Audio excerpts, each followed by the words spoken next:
সকলে বলি আলহামদুলিল্লাহ।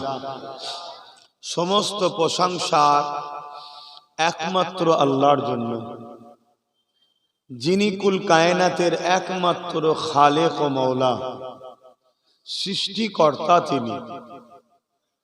তিনি রেজেক দাতা, তিনি রব্বুল আলামিন, তামাম আমলে পালন কর্তা। তিনি আমাদেরকে শ্রেষ্ঠ মখলুক বানিয়েছেন এবং শ্রেষ্ঠ কিতাবকে আমাদের জন্য গাইড বুক কোরআন শরীফ পাঠিয়েছেন এবং সর্বকালে সর্বশ্রেষ্ঠ নবী, রসুল, মেসেঞ্জার, পথ প্রদর্শক, প্রফেট হযরত মুহাম্মদ আরবি সাল্লাল্লাহু আলাইহি ওয়াসাল্লামকে আমাদের জন্য রসুল করে রাহমাতাল লিল আলামিন করে পাঠিয়েছেন। জোরে বলুন সুবহানাল্লাহ। এসেছি একটা সবরেসানি দুয়ার মাহফিল, কিন্তু সবরেসানি দুয়ার মাহফিল হলো বা দোয়া তো লাস্টে 10-15 মিনিট হবে, বাকি সময়টা আমার লক্ষ্য হবে আল্লাহ রসুলের কথা বলা। কিন্তু আজকে বিশ্বর দিকে তাকিয়ে যেদিকেই তাকাচ্ছি, আজকে যেটা দেখতে পাচ্ছি সেটা হচ্ছে, এটা এক শ্রেণীর মানুষ যারা সর্বসময় উঠে পড়ে লেগেছে ইসলামের বিরোধী করার, কখনো মিডিয়ার দ্বারা, কখনো ক্ষমতার দ্বারা। যুগ যুগ ধরে কিন্তু ধারাবাহিকতা চলে আসছে, এটা নতুন নয়। তাহলে জুলুম শুধু আজকে নতুন নয়, যুগে যুগে হয়ে আসছে না, আসে না? হ্যাঁ, আল্লাহ নবীর উপরে কম জুলুম হয়নি। আমার নবী বা যখন নাই সত্যের কথা শোনালেন, আবু জেল, উতবা, সাইবা, আবু লাহাবের আগা আমার নবী পাকের উপরে বড় জুলুম করেছে। এমনও দিন গেছে আল্লাহ নবী যখনই সিজদায় পড়েছে, নবী পাকের মাথাতে পিঠের ওপরে পচা দুম্বার ভুঁড়ি পর্যন্ত চাপিয়ে দিয়েছে। একদিকে পচা দুম্বার ভুঁড়ির দুর্গন্ধ, অপর দিকে দুম্বার ভুঁড়ির ভাড়িতে আল্লাহ নবী সিজদায় পড়ে গিয়ে সুবহানা রাব্বিল আলা, সুবহানা রাব্বিল আলা এই সিজদায় পড়ে থাকতে লেগেছে। এ যুবকেরা, তরুণীরা, বাবেরা, আমার নবী পাকের উপরে এইভাবে জুলুম হয়েছে। এদিকে খাতুনে জান্নাত ফাতেমা আয-জাহরা রাদিয়াল্লাহু তাআলা আনহা এই অবস্থা দেখে আমার নবী পাকের পিঠ থেকে ওই পচা দুম্বার ভুঁড়িগুলো হাতে করে আস্তে আস্তে নেভিয়ে দেয়। আহারে, তখন তিনি ছোট ছিলেন, এই ভারী দুম্বার ভুঁড়িকে নাবাতে বড় কষ্ট হয়েছে। আমার রাসূলুল্লাহ কলিজার টুকরি ফাতেমা আয-জাহরা যখনই পচা দুম্বার ভুঁড়িগুলোকে চাপিয়ে দেয়, রহমতে নবী তখন আবার মাথাকে তুলে দেয়। এ নওজওয়ানেরা, আল্লাহ নবীর জীবনে এমনও দিন গেছে আমার নবী পাকের উপরে এত পচা দুম্বার ভুঁড়ি চাপিয়েছে, আল্লাহ নবী পুরো ঢেকে গেছে। সাহাবা মন করে খাতুনে জান্নাত আব্বা জানকে খুঁজতে লেগেছে।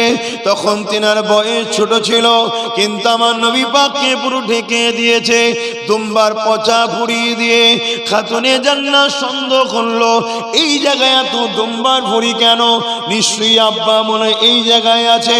এই ভুঁড়িগুলো এখন সরিয়ে সরিয়ে দেয়, দেখতে লেগেছে আমার নূরের নবী পড়ে রয়েছে। আরে নবী আমার ওইভাবে নিঃশ্বাস নিতে পারছিল না। নবী আমার মাথাটা তুললেন, সুবহান রাব্বিল আলা তাসবিহ পড়ছিলেন।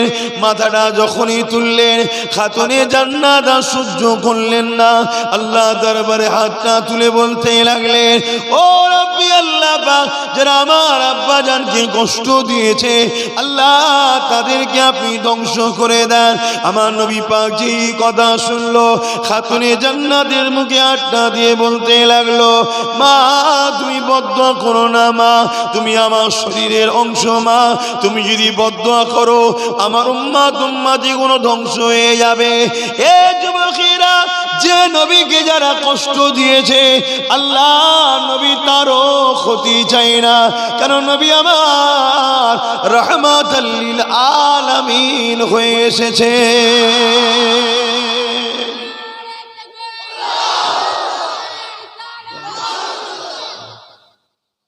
কত কষ্ট আমার নবীর জীবনে গেছে, তাহলে আমাদের পরীক্ষা হবে না? হবে না, কষ্ট আসবে। যে নবী আমাদেরকে সারা জীবনটা ভালোবেসেছে, সেই নবীকে আমরা কি করলাম, কি ভালোবাসা দিলাম? আল্লাহ নবীর জীবনে এমনও দিন গেছে, নবী আমার পাহাড়ে গিয়ে বন্দী হয়ে গাছে পাতা ফলমূল খেয়ে জীবন ধারণের ওসিলা করেছে।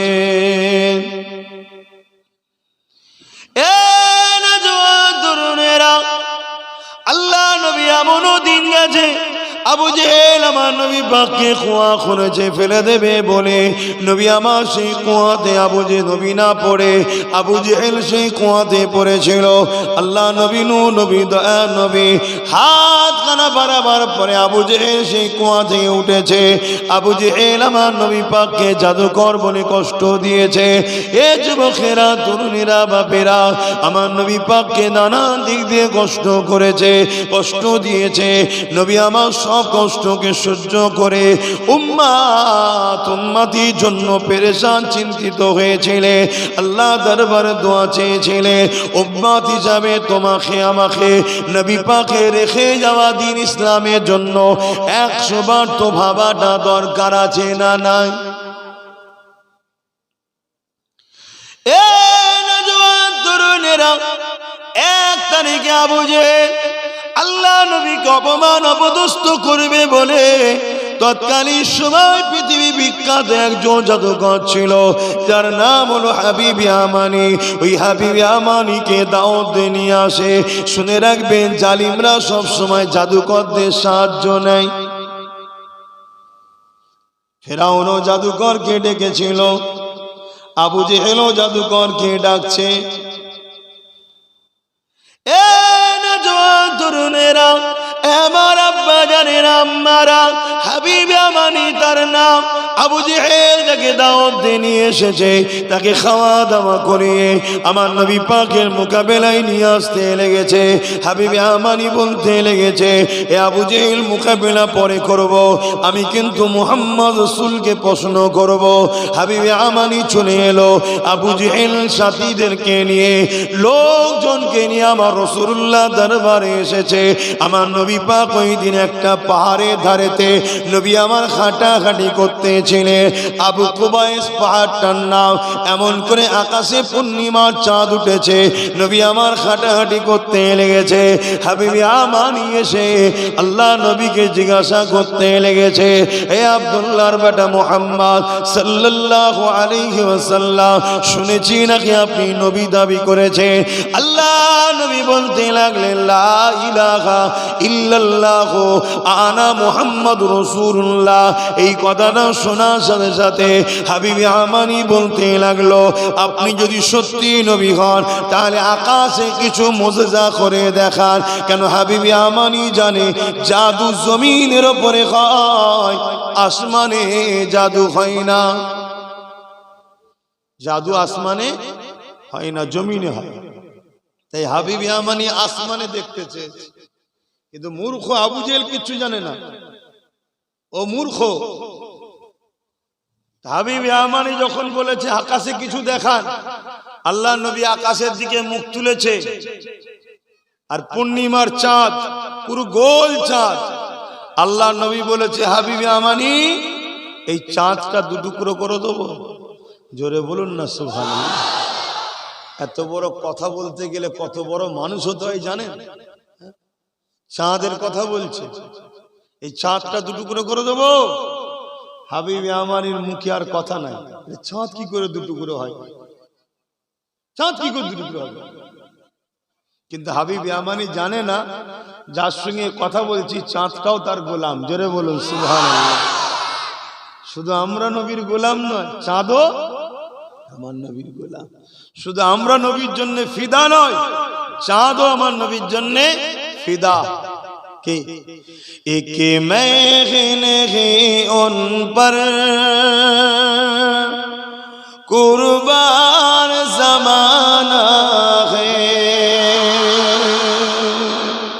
শুধু আমরা নবীর জন্য কুরবান নাকি পুরো জামানা एक महने उन पर कुर्बान जमाना है एक महने उन पर कुर्बान जमाना है कि महने उन पर कुर्बान जमाना आलम का महबूब या गाना है যে दोनों জাহানের রবের বন্ধু যিনি জোরে বলুন সুবহানাল্লাহ তিনি কে আমাদের কি হয় নবী আমাদের নেতা আমাদের সরদার আমাদের নেতা তো ইনি একা বাকি কেউ আমাদের নেতা নয় সব কেতা প্রয়োজন হলে নেবে বাকি ফেলে দেবে নেতা একটাই মুহাম্মদ আরবি সাল্লাল্লাহু আলাইহি ওয়াসাল্লাম বাবেরা নওজওয়ান তরুণেরা এ নবী পাকের প্রেমিকেরা আল্লাহ নবী নূহ নবী দয়া নবী আমন করে হাবিবি আমানিকে যখন বলতে লাগলো হে হাবিবি আমানি রে এই আকাশের চাঁদটাকে দুটুকরো করে দেবো হাবিবি আমানির মুখে কোনো কথা নেই আল্লাহ নবী উংলি খানা তুললেন আগুনের ইশারা যেই করলো সঙ্গে সঙ্গে চাঁদ খানা দুটুকরো হয়ে যায় শুধু চাঁদ দুটুকরো সামান্য হয়নি এক ফালি পাহাড়ের মাথায় আর এক ফালি পাহাড়ের মাথায় আমার নবী পাকের প্রেমে নিজেকে দুটুকরো চাঁদ করে দিল আমরাও তো সবাই বলি নবীকে ভালোবাসি প্রত্যেকের হাতে যদি একটা করে ছুরি তুলে দেওয়া হয় তোমাকে পুরো হাতও কাটতে হবে না পুরো গর্দানও কাটতে হবে না নিজেকে দুচিরও করতে হবে না সামান্যটুকু আঙুলের কোনাখানা একটা গাঁট নবীর জন্য কেটে দাও হবে তরুণেরা আসেন ফিরে যায় আমার নবী পাককে মহব্বত করেন আল্লাহ নবীকে প্যার করেন আজ আমরা সহজ ইসলামকে পেয়েছি ইসলামের গুরুত্ব তোমার আমার কাছে কমে গেছে হাবিবি আমানি যখন আমার রাসূলে পাকের এই চাঁদ দুটুকরো করা দেখলো সে দেখার পরে চোখ ছলছল হয়ে গেল কিন্তু ঈমানের কলেমাটা পড়ে রে এদিকে আবু জেহেল বলতে লেগেছে ও হাবিবি আমানি দেখো মুহাম্মদ কত বড় জাদুকর নাউযুবিল্লাহ মিন জালে হাবিবি আমানি তো জানে জাদু আসমানে চলে না এই হাবিবি আমানি জানে মুহাম্মদ জাদুকর নয় এই হাবিবি আমানি আবু জেহেলকে তাড়া দিল বকলো চুপ করো তুমি বোঝো না খালি খামায় কথা বলো কেন আমি আমার ভাষাতে আপনাকে বোঝাচ্ছি এ যুবকেরা তরুণেরা হাবিবি আমানি আগে আসলো আগে এসে আমার নবী পাকের কাছে আগে আর এলো কলেমা কিন্তু তখনও পড়েনি হাবিবি আমানি বলতে লেগেছে হে আব্দুল্লাহর বেটা মুহাম্মদ আর একটা প্রশ্ন আছে বলতে পারবে কি প্রশ্ন বলো আমার দিলের মধ্যে একটা কষ্ট আছে আমার দিলের মধ্যে একটা প্রশ্ন আছে আমার দিলের মধ্যে একটা বুঝা ব্যথা আছে কি কষ্ট প্রশ্ন সেটা বলতে পারবে আল্লাহ নবী বলতে লাগলো এ হাবিবি আমানি আল্লাহ তোমাকে 8 বছরের বয়সের একটা কন্যা তোমার ঘরে আছে ওই কন্যাটা জন্মগত প্যারালাইসিস এ হাবিবি আমানি রে তোমার মনে বড় ব্যথা যন্ত্রণা কবে তোমার মেয়েটা সুস্থ হবে এই 8টা বছর ধরে এই বাচ্চাকে নিয়ে তুমি বড় পেরেশানে আছো হাবিবি আমানি যখনই এই কথা শুনলো তার চোখের পানি ধরে রাখতে পারলো না কিন্তু তখনও ঈমানের কলেমা পড়েনি কত কষ্ট করে ইসলাম এসেছে দেখো হাবিবি আমানি নিজের দেশে চলে গেল আল্লাহ নবী নূহ নবী দয়া নবীর কাছ থেকে অনেক দূরের রাস্তা তখন এত যাতায়াতের সুব্যবস্থা ছিল না উটের পিঠে করে নিজের দেশে ফিরে যাচ্ছে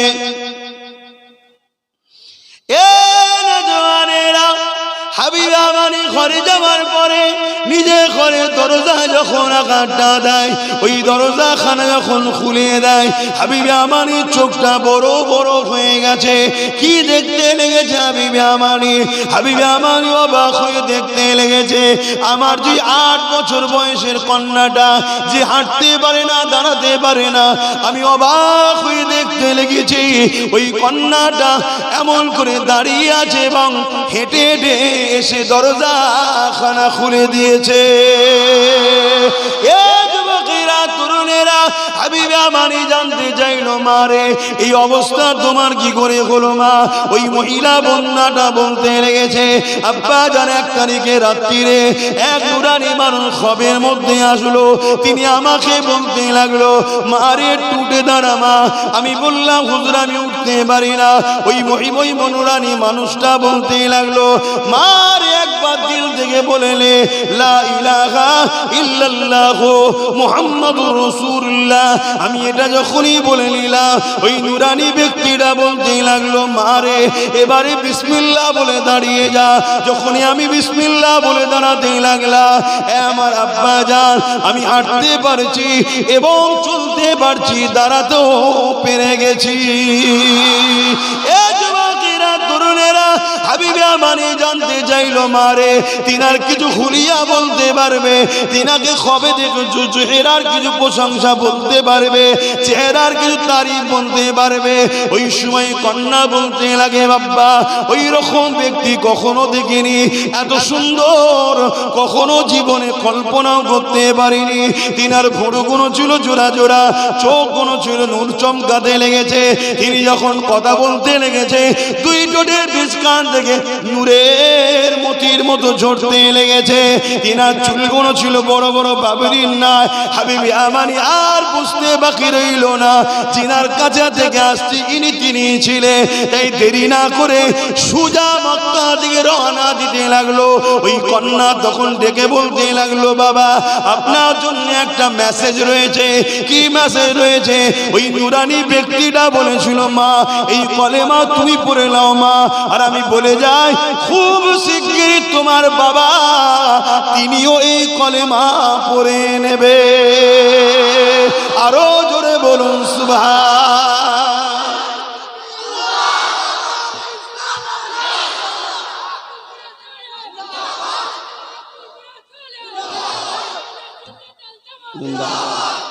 কি সম্মান দিয়েছে আল্লাহ, কি সম্মান দিয়েছে আল্লাহ। বাবা দিয়ে দিন হযরত জিবরাইল আলাইহিস সালামকে।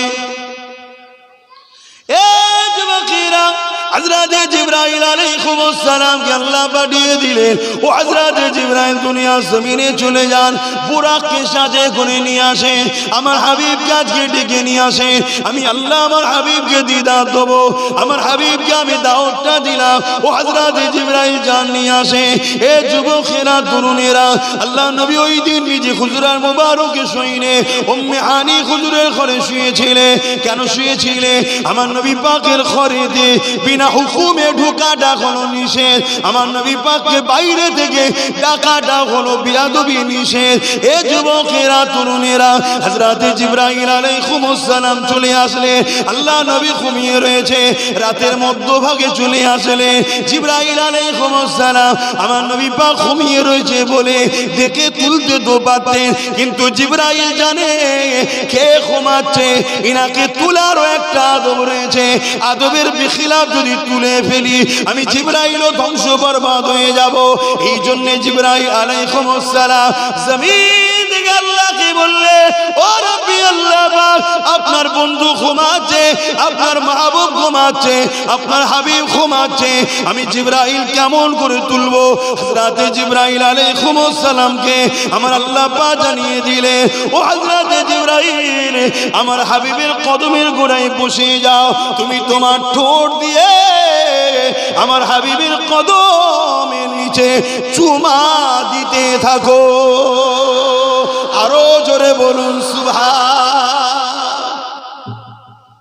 ভাবতে পারছেন জিবরাইল আলাইহিস সালাম সমস্ত ফেরেশতাদের সর্দার, তিনাকে আল্লাহ বলছে হাবিবের কদমের গোড়ায় বসে হাবিবের কদমে চুমা দাও। কি শান আমার নবীর, ভাবতে পারছেন? আজকে সেই নবী নিয়ে সমালোচনা দাড়িওয়ালা টুপিওয়ালাদের মধ্যে আছে না? না, আরে কিছু মানব নবী বেঈমান কাফের আছে, ওদের কথা বাদ দে, কিন্তু মুসলিম সেজো আমার নবীর সমালোচনা আছে না? কথা বুঝে আসছে?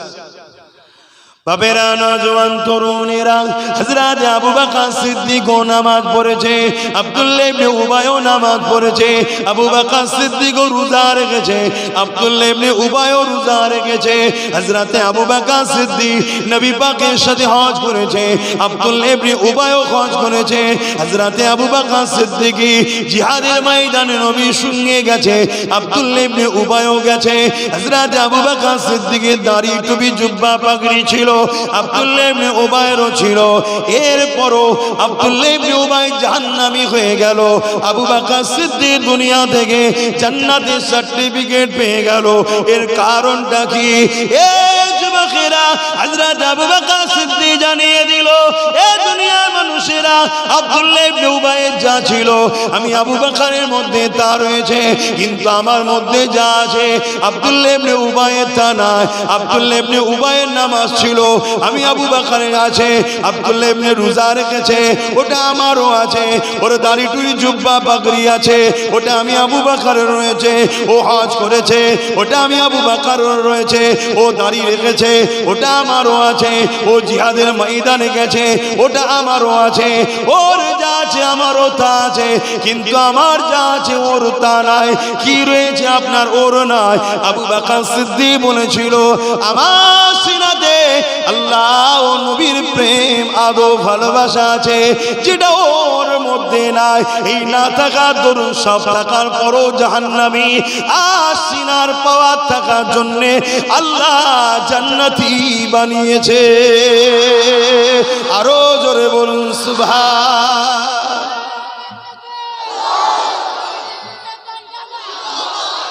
এ যুবকেরা, তরুণেরা, এই একটাই কথা বারবার বলে যান, দুনিয়া আমাদেরকে মিটাতে চাইছে। শুনেছিলাম আমেরিকা নবীর বিরুদ্ধে এমন করে ফ্রান্স কার্টুন তৈরি করেছে, কিন্তু আজকে আমার মাতৃভূমিতেও একদল জালিমরা কখনো মসজিদ, কখনো মাদ্রাসা, কখনো মানুষকে পিটিয়ে পিটিয়ে মেরে ফেলছে। আজ আমরা শুনলাম গরিবে নওয়াজের দরবারকে উঠাতে লেগেছে, তারা বলতে লেগেছে গরিবে নওয়াজের দরবারকে তুলে দেবো। তাই একটু জানিয়ে দিয়ে যায়, চিন্তার কোনো কারণ নাই, চিন্তার কোনো কারণ নাই, ঘাবড়ে যাবার কোনো কারণ নাই। কেননা এতদিন যার তার সঙ্গে লড়াই হয়েছে, এবারে যার সঙ্গে পাল্লা পড়েছে এটা অন্য কেউ নয়, শেরে খোদা মৌলা আলীর বেটা সঙ্গে লড়াই হবে। এ যুবকেরা, তরুণেরা, গরিবে নওয়াজের অনেক কারামতি শুনেছি, অনেক কারামতি পড়েছি, কিন্তু নজরে কখনো দেখেনি। আল্লাহ চাইলে ইনশাআল্লাহ খুব তাড়াতাড়ি কারামতি দেখা হবে। তবে একটা কারামতি তো এটা, তাদের দলের লোকেরা কেস করছে আর তাদেরই গুরু বস চাদর দিয়ে পাঠাচ্ছে, বাবা বাঁচা। কথা বুঝছেন না? বোঝেন না? ওরা এখন ভেতরে ভেতরে কিছু খপ খপ দেখেছি, কেন তাও বা কি জানে। বুঝতে পারছেন তো নাকি? হ্যাঁ, কোনো টেনশনের কারণ নেই। আর দিন পরে ঠিক জায়গায় হাত পড়েছে। ঠিক জায়গায় হাত না পড়লে আমরা বড় টেনশনে ছিলাম, আমাদেরকে মেরে দিচ্ছিল, আমরা কিছু করতে পারছিলাম না। এবারে শেরে খোদা আলীর বেটার সঙ্গে হয়েছে। আহ, এত সহজ? হ্যাঁ, এ দুনিয়ার মানুষেরা 850 বছর আগে আমার গরিবে নওয়াজ রাজার উটকে বসিয়ে দিয়েছিল। তৎকালীন রাজারা গরিবে নওয়াজের বসানো উটকে তুলতে পারেনি। আজকে চুনোপুটি ছুঁচোগুলো বলছে মাজা তুলে দেবো। সময় থাকতে থাকতে ক্ষমা চেলে নাই, খুদার মার যখন পড়বে আওয়াজ হবে না, সব ফাঁকা হয়ে যাবে। কিন্তু গরিবে নওয়াজের কাছে চিঠি করলো রাজা, যে বাবাকে যে বলো অবালা পশুগুলোকে কেন কষ্ট দিচ্ছে। গরিবে নওয়াজ বললো, আমরা মুসলমান, আমরা কখনো কাউকে কষ্ট দিই না। যে বলকে যাও পশুগুলোকে, যার হুকুমে বসেছো তার হুকুমে উঠে যাও। সঙ্গে সঙ্গে পশুগুলো আবার উঠে গেল। জোরে বলুন সুবহান। কিন্তু গরিবে নামাজ ওই আনা সাগরের ওখানে থাকে, উজু করে নামাজ পড়ে। সবাই এসে বলেছে যে রাজা মুসাই, আনা সাগরের পানিকে তারা পবিত্র পানি মনে করত। তাদের ধারণা ছিল এই পানিতে পাপ করে এসে গোসল করলে পাপ মাফ হয়ে যাবে। তাদের বিশ্বাসকে আমি ছোট করছি না, কারো ধর্মের বিষয়ে আমি কথা বলবো না, কিন্তু তাদের বিশ্বাস ছিল। কথা মাথায় ঢুকছে? তা গরিবে নওয়াজ সেই পানিতে উজু করছে, খাওয়া দাওয়া করে হাত ধুচ্ছে। হ্যাঁ, রাজাকে যে বলেছে যে মুসলমান তারা উজু করে, খাওয়া দাওয়া করে, হাত ধোয়, আমাদের বড় অসুবিধে হচ্ছে। রাজা মশাই তাই সৈন্য পাঠিয়ে বলল, যাও ওই পানি যেন না ব্যবহার করে। আল্লাহর ওলি গরিবে নওয়াজ খাজা মুঈনুদ্দিন আজমিরি সঞ্জালি রহমাতুল্লাহ আলাইহি বলতে লাগলেন, বাবা বিশার আনা সাগর, আমি যদি এক প্রান্তে উযু করি বা হাত ধুয়ে গোসল করি, এতে অসুবিধে তোমাদের কি হবে?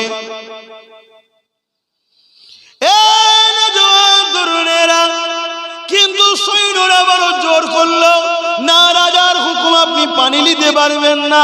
গরিবে নওয়াজ বললেন, বাবা কুতুবউদ্দিন বখতিয়ার কাকি রে বাবা, মনে হয় আর পানি নিতে দেবে না, তাই একটা জগ বা পাত্রতে পানিটা বাবা উঠিয়ে নাও, প্রয়োজনে কাজে লাগবে।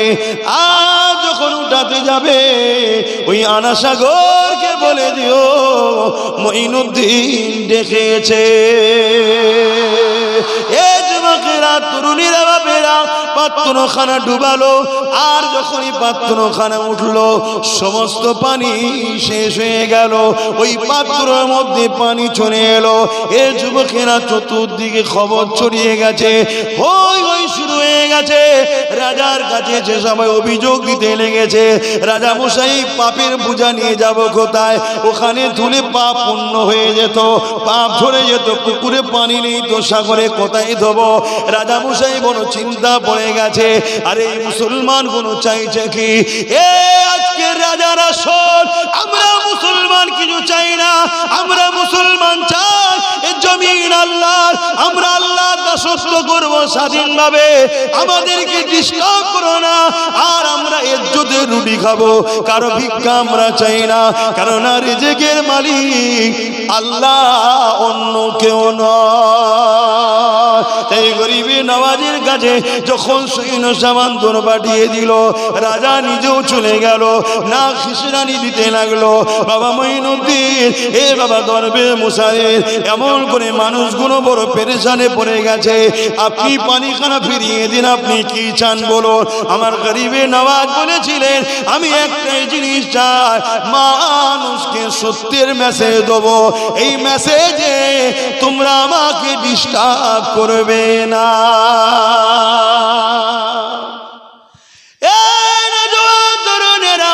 গরিবে নওয়াজ বললেন, বাবা কুতুবউদ্দিন, যাও বাবা লুটাটা আনা সাগরে ঢেলে দাও।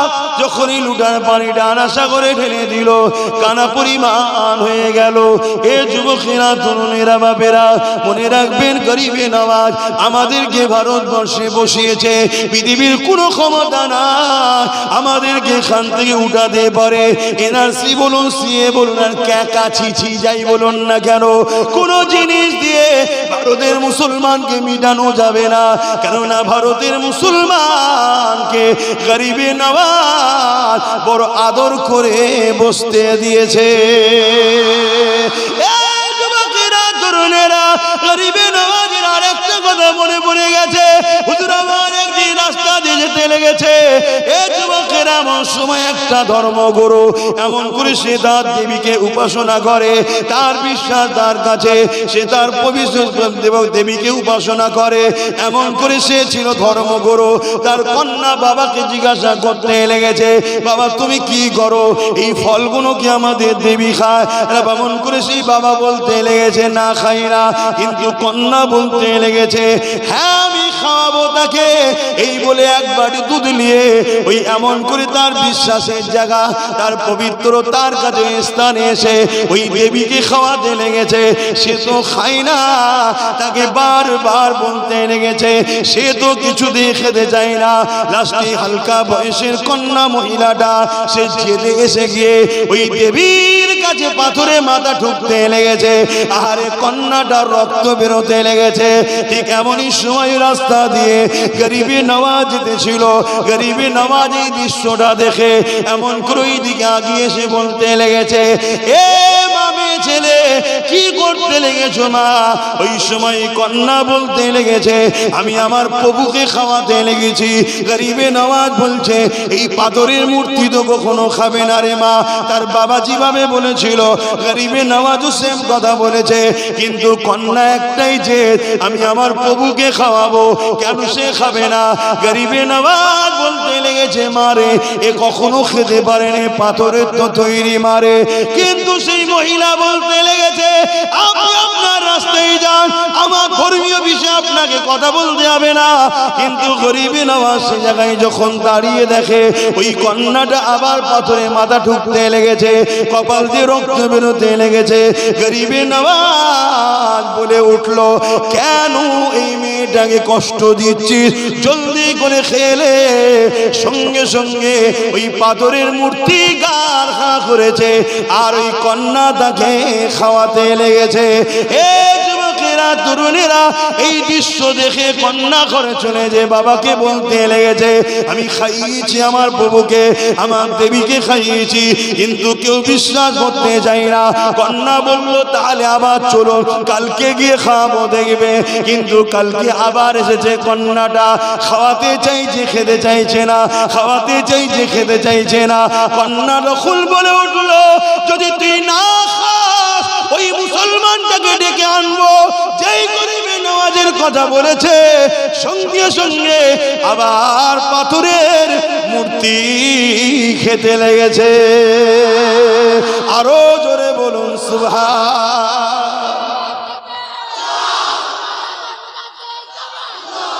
ভাইরা আমার, তখন এই যে ওই মুসলমান মূর্তিকে দেখে নিয়ে আসবো, তখন এই কন্যাকে তার বাবার জিজ্ঞেস করছে, গ্রাম বা কার কথা বলছো? সব ঘটনা খুলে বলেছে, এই ব্যাপার। একজন যাচ্ছিল, তো চলো তার খোঁজে বেরোই। আমার গরিবে নওয়াজ একটা গাছতলায় বসে আল্লাহর ইবাদতে ছিলেন। সেখানে সবাই যে হাজির হলেন, সবাইকে গরিবে নওয়াজের হাতে হাত দিয়ে ইমানের কলেমা পড়ে এক আল্লাহর উপাসনা শুরু করলো। জোরে বলুন সুবহানাল্লাহ। সেই গরিবে নওয়াজকে তুলে দেবে।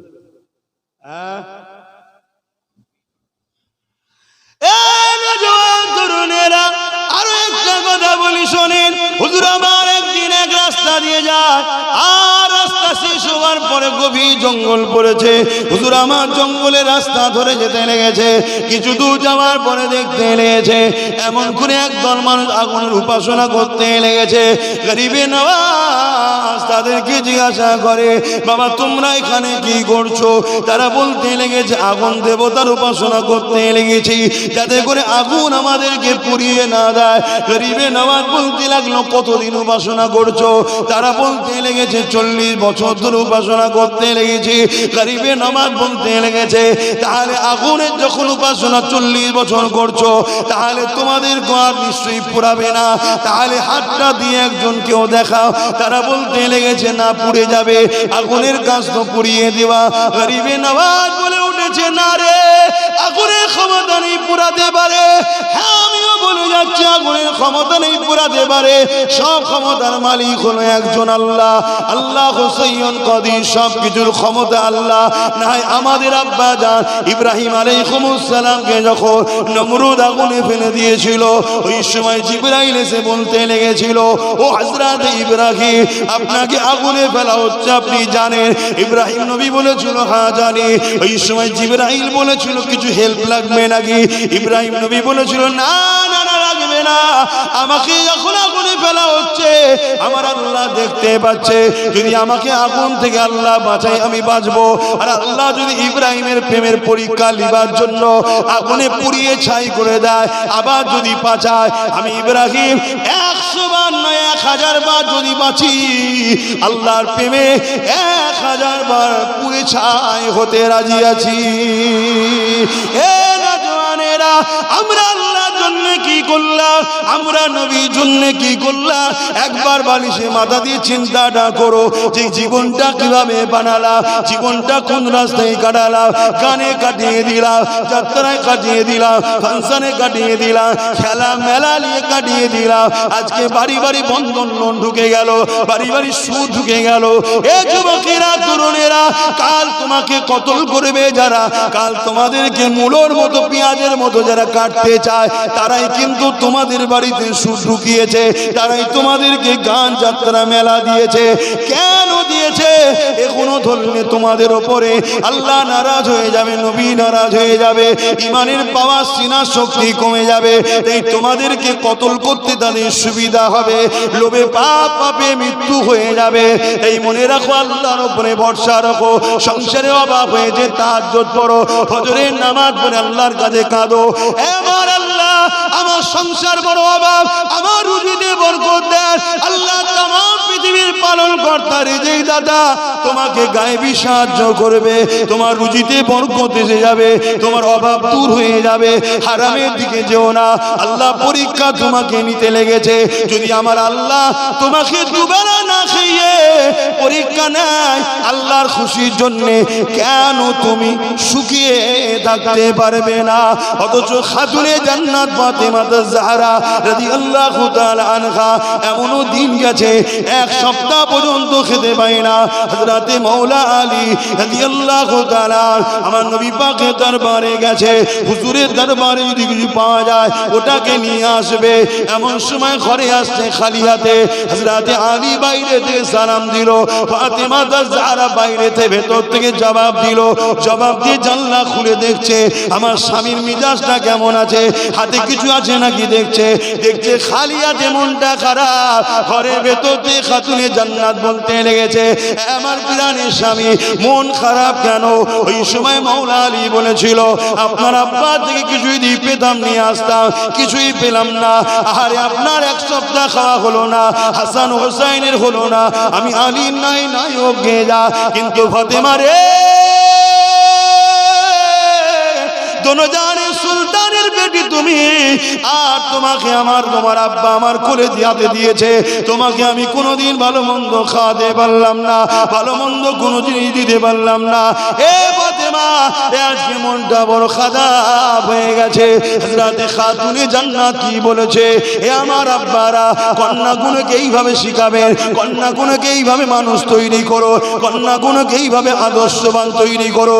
নাই মনে রাখবেন, এই কন্যা যেমন বাপকে বেশি ভালোবাসে শুনেছি, কিন্তু আজকে দিনে 90% বাপ যদি জাহান্নামে যায়, এর কারণ হলো তার কন্যা।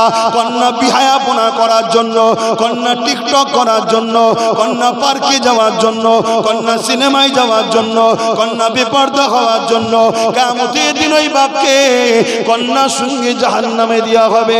এই বলে দিয়ে যায় মা বোনেরা, বাপকে যদি ভালোবাসেন পরিবর্তন হয়। ওই সময় খাতুনে জান্নাত কি বলেছিলে, হে আমার প্রাণের স্বামী, আলহামদুলিল্লাহ আল্লাহ আমাকে খাবার দেয়নি, আমি কি আল্লাহকে এতই কম ভালোবাসি?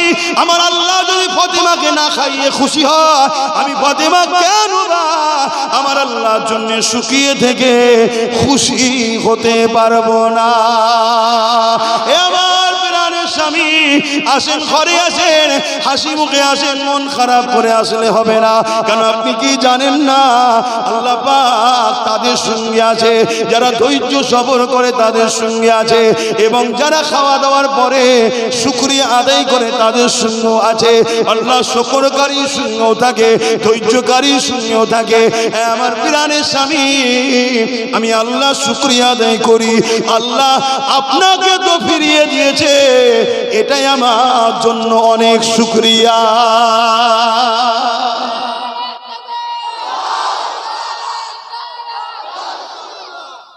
ধরুন না, স্বামীকে চাপ দিলেন, স্বামী বাইরে বেরিয়ে গেল কাজের জন্য, বিবি শখ মিটাতে হবে, টেনশনে যেতে যেতে অ্যাক্সিডেন্ট হয়ে গেল, কি হবে বলুন? জীবনের মতো গেল তো। এবার কাকে কি বলবেন? শুনছেন, আমার স্বামী হিসাবে আপনি যে ফিরে এসেছেন, এটাই আলহামদুলিল্লাহ। আল্লাহ তো আপনাকে ফিরিয়ে দিয়েছে, রুজি নাই নাই এসেছে, আপনি তো এসেছেন। এভাবে জীবন যাপন শিখিয়েছে খাতুনে জান্নাত আমার নবী। এই প্রেম ঢুকাও, এই প্রেম যাদের সিনাতে থাকবে, পৃথিবীর কোন শক্তি কেন জঙ্গলের বাঘও তাকে দেখে সম্মান করবে। জোরে বলুন সুবহানাল্লাহ। হাওড়া জেলার মানুষেরা শুনে রেখে দাও, আপনাদের জেলায় শুয়ে আছে সুফি আব্দুল মুমিন শাহ রাহমাতুল্লাহ আলাইহি। তিনি তিনার পীরের হুকুমেতে জঙ্গলে যখন ইবাদত করতে গিয়েছিল, এই যুবকের অপর দিক দিয়ে একটা বাঘ আসতে লেগেছে। হযরত সুফি আব্দুল মুমিন সাহেব বলতে লেগেছে, এ আল্লাহ বাঘের সৃষ্টি বাঘ রে, যদি আল্লাহ তোর জন্য আমাকে রেজেক করে রাখে অবশ্যই তাহলে তুই তো আমাকে খাবি। তবে মনে রাখবি আমি জঙ্গলে এমনি এমনি আসিনি, আমার মুর্শিদ আমার পীরের হুকুমেতে আল্লাহ পাকের জিকিরে মশগুল হওয়ার জন্য এসেছি। এ যুবকেরা, তরুণেরা, বাপেরা, এই কথা শোনার সাথে সাথে ওই জঙ্গলের বাঘ কিতাব খুলে দেখুন, হুজুরের জীবনীতে দেখুন, পুষা বিড়ালের নাই হুজুরের গায়ে এসে গা খুঁজতে লেগেছে। কিসের পাওয়ার এটা? বলুন বলুন বলুন। সিনার পাওয়ার, মাসুল পাওয়ার নয়, এটা সিনার পাওয়ার।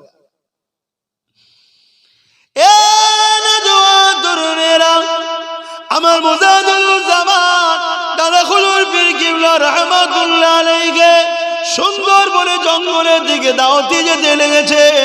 সঙ্গে বসিরহাটের বড় মাওলানা আল্লামা রুহুল আমিন শেখ রাহমাতুল্লাহ আলাইহি রয়েছে।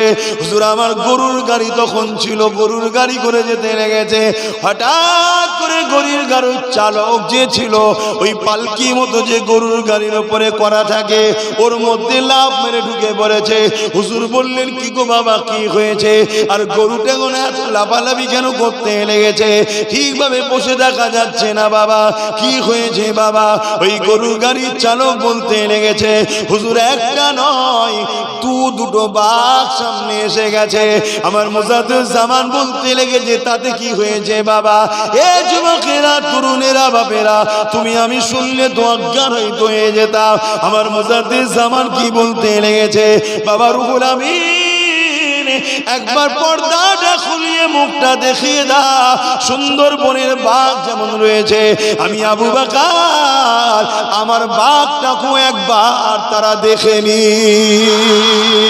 এ যুবকেরা, তরুণীরা, বাবেরা, যখনই পর্দা থেকে মুখটা রুহুল আমিন সাহেব ঝুলিয়েছে, যেন মনে হয় বাঘ দেখতেই সত্যি এসেছিল।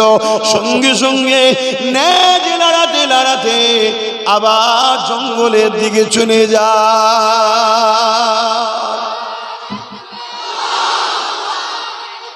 আল্লাহু আকবার।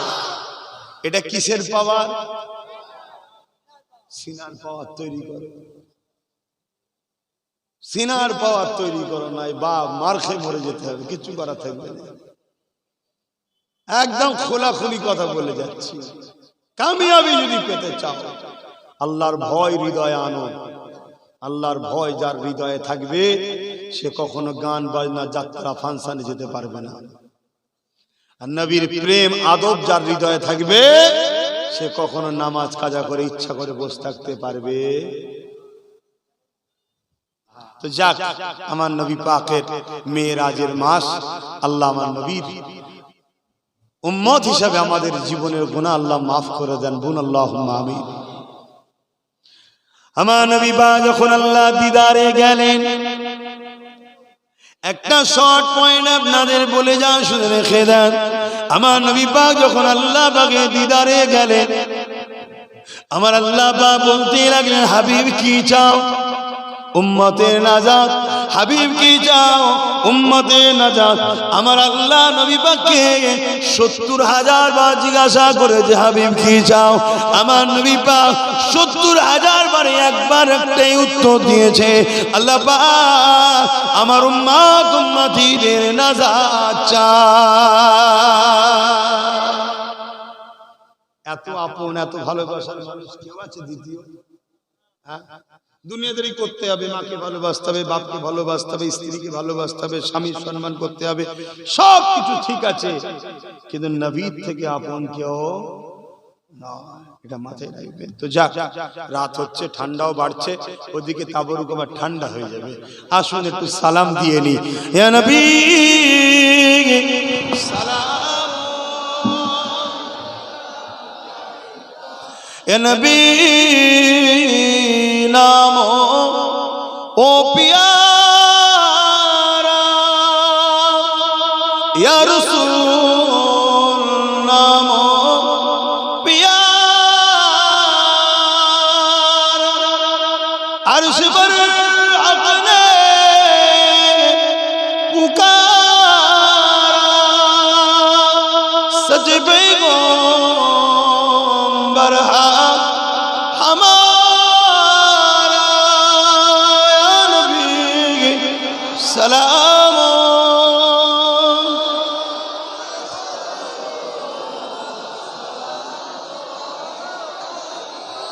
या हबीब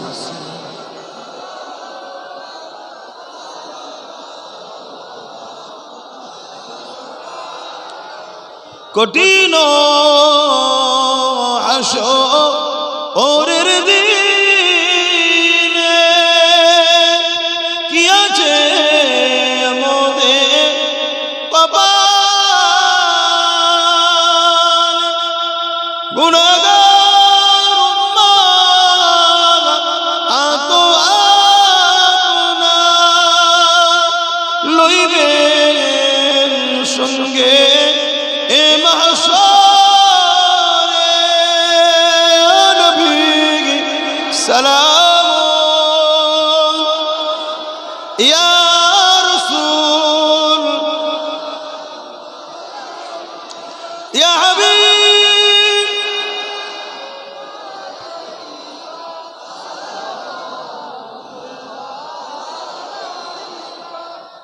আমার বাপজানেরা, দোয়া করব, একটু সকলে গায়ে গায়ে বসেন, এক্ষুনি দোয়া চাইব। সকলে বিসমিল্লাহ শরীফের সঙ্গে 11 বার দরুদ শরীফ, 3 বার শরীফ, 10 বার ইখলাস শরীফ। রহমত করে কিছু সব দিয়ে থাকেন। সর্বপ্রথমে সওয়াব আকায়ে নামদাম ফাকিরে মওজুদা সৈয়দুল মুরসালিন রাহমাতাল লিল আলামিনের দরবারে সব পৌঁছে দিন। হুজুরের আলা औलाद আম্মাজান সাহাবায়ে کرام সাহাবীগণ হযরত ইমাম হাসান হুসাইন হুজুরদের রূহের সব পৌঁছে দিন। জান্নাতুল বাকি, জান্নাতুল মুআল্লা, শরঈ মুবাশশিরা, খুলাফায়ে রাশিদিন, আসহাবে সুফা, तमाम সাহাবা হুজুর দিকে রুহে রুহে সব পৌঁছে দিন। খাস করে সুলতানে হিন্দ গরিবে নওয়াজ খাজা মঈনুদ্দিন আজমিরি সঞ্জালি হুজুর পাকে সব পৌঁছে দিন। গরিবে নওয়াজের আল্লাহ পাক রওজা নিয়ে যারা বিয়াদবি করতে চায় হিদায়েত করে দিন তাদেরকে। যদি হিদায়েত কপালে না থাকে আল্লাহ পাক এমন বিচার করবে প্রতিটা জালিমের অন্তর যেন কেঁপে যায়। আল্লাহ আপনার মাহবুবের জন্য আপনি যথেষ্ট খোদা, কিন্তু আপনার মাহবুবকে তো আমরা ভালোবাসি, আমাদেরও বুকে কষ্ট হচ্ছে খোদা। আমি এত বড় হয়েছি, এর পিছনে গরিবের নওয়াজেরও দোয়া আছে। আল্লাহ হুজুরের দোয়াতেই তো তুমি আমায় বড় করেছো। আমার বাদশাকে নিয়ে যারা অপমান করতে চাইছে খোদা, তুমি তাদেরকে বেউজ্জুতি হয় হিদায়েত করো। হিদায়েত যদি কপালে না থাকে খোদা এমন বেউজ্জুতি করো প্রত্যেকটা জালিম যেন এ থেকে সাবধান সতর্ক হয়ে যায়। আল্লাহ ওগো আমাদের দয়ালু আল্লাহ, তুমি নিরাশ আমাদেরকে করে দেবে না। জানি আখরি জবানা, নিরাশ আমাদেরকে করে দিও না আল্লাহ। তোমার মাহবুবের উপরে আমাদের যে অগাধ প্রেম ভালোবাসা, এই ভালোবাসার পরীক্ষায় তুমি আমাদেরকে কামিয়াবি করো আল্লাহ। আল্লাহ পাক পাশে আমাদের সকলের মুর্শিদ কেবলা মুজাদ্দিদুজ জামান দাদা হুজুর পীর কেবলা রূহ পাকে সবটুকু পৌঁছে দিন। দাদা পীরের 5 কলিজার টুকরা খলিফা হুজুরদের রূহ পাকে সব পৌঁছে দিন। আল্লাহ তাআলা আমাদের প্রত্যেকের মা বাপ দাদু দাদি নানা নানি শ্বশুর শাশুড়ি যারাই চলে গেছে জান্নাতি করে দিন। যারা বেঁচে আছে নেক হায়াত দারাজ করুন। খাস করে আমার শহীদুল ভাই প্রতি বছরে আব্বা আম্মা বড় ভাবি আল্লাহ নিজের ছোট বাচ্চা এবং শ্বশুরের জন্য দোয়ার মাহফিল আল্লাহ তাদের প্রত্যেকের কবরকে বেহেশতের বাগান করে দিন আল্লাহ। তবে বিশেষ করে মা বাপের রুহানি দোয়া আল্লাহ শহীদুল ভাইয়ের নসিবে মিলাবেন আল্লাহ। আমরাও যারা ঠান্ডায় বসে আছি আমাদের মাই মুরব্বি চলে গেছে প্রত্যেককে জান্নাতি করে দিন আল্লাহ। আমাদের প্রত্যেকের বাপ মা দাদু দাদি নানা নানি শ্বশুর শাশুড়ি ছেলে পুলে ভাই বোন স্ত্রী বাচ্চা যারা হায়াতে আছে হায়াত দারাজ করুন। প্রত্যেকের নসিবকে বড় করুন। ছেলে পুলে স্বামী স্ত্রী বাপ মা হাসি খুশিতে তাকাত তৌফিক দিন। খাস করে আল্লাহ আমার শহীদুল ভাইয়ের পরিবার আল্লাহ তিনার কন্যা সন্তান ও পুত্র সন্তানকে নিয়ে এবং তিনাদের পরিবারদের নিয়ে আল্লাহ প্রত্যেককে সুখে শান্তিতে রাখবেন। আল্লাহ পাক জামাইকে নিয়ে আল্লাহ পাক এমন করে বৌমাকে নিয়ে এবং তাদের বাচ্চাদের নিয়ে দিন ইসলামের উপরে কায়েম রাখবেন। দিদারে কাবা দিদারে মদিনা শরীফ যাওয়া নসিব করবেন আল্লাহ পাক। এই দোয়া আমাদের প্রত্যেকের জন্য কবুল করে নেয়। সে মদিনার আগে দিদারে কাবা শরীফ দিদারে মদিনা শরীফ যাওয়া তৌফিক দিন। মাঝে মাঝে খবে খবে আপনার হাবিবে নূর চাঁদ মুখানা দিদার নসিব করে দেয়। ربنا ظلمنا أنفسنا وإن لم تغفر لنا وترحمنا لنكونن من الخاسرين آمين ثم آمين برحق كلمة لا إله إلا الله মুহাম্মাদুর রাসূলুল্লাহ। উঠা উঠি নয়, দাঁড়ান। কিভাবে তাবারুক দেবে মহাশয় বলেন। আর আমি ছেড়ে দিলাম, নামাজের ব্যাপার আছে, তাবারুক দিতে সময় লাগবে। আজ 20 মিনিট বাকি আছে, না 15 মিনিট বাকি আছে নামাজের। আসসালামু আলাইকুম।